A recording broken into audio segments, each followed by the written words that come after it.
Hello, sport fan. This is Steven here with Sports Choice Plus. I'm bringing you a very special breakdown. I'm going to be covering the Cincinnati Bengals taking on the Jacksonville Jaguars. Before I get right into that, I'm going to make sure you're subscribed to the YouTube channel so you can get all the updates and all the breakdowns. Without further ado, let's get right into it. Looking at the Pittsburgh Steelers and the way that they handled the Cincinnati Bengals, they essentially just had more success on the ground than them. When you look at the open success of what the Pittsburgh Steelers do, their defense is the calling card. We heard all week about how some of their leaders offensively and defensively clashed. You also saw that essentially when Cincinnati put the football on the ground, as far as running the football, Joe Mixon didn't have a lot of success.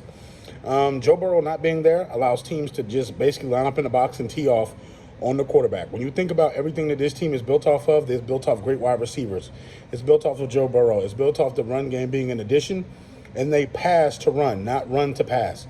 So essentially, without Joe Burrow there, the quarterback back there is a sitting duck. They know that he's not going to have a lot of flexibility, and the Steelers defense knows this Bengals team very well. Going up against Jacksonville, you saw the Houston Texans give them a lot. They were able to handle the punches that the Texans threw at them and able to throw punches back. They were able to make halftime adjustments coming in. I know that they didn't score going into halftime.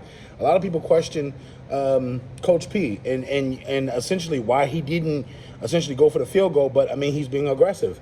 He's being aggressive. The Jaguars, they're not trying to just play close to the vest. They're trying to play with everything on the table, and essentially you saw that.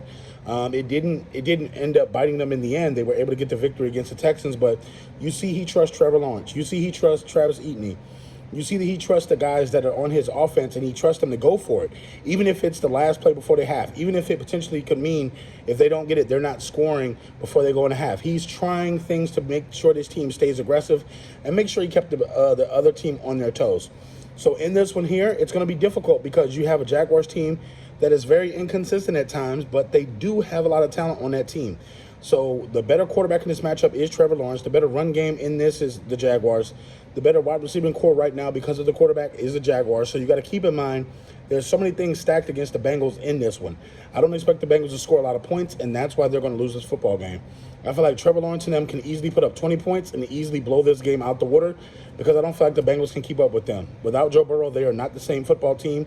They do not strike fear in their opponent's hearts, and I think it's going to be tough for them to pick up a win here. So I'm picking the Jacksonville Jaguars to win this one.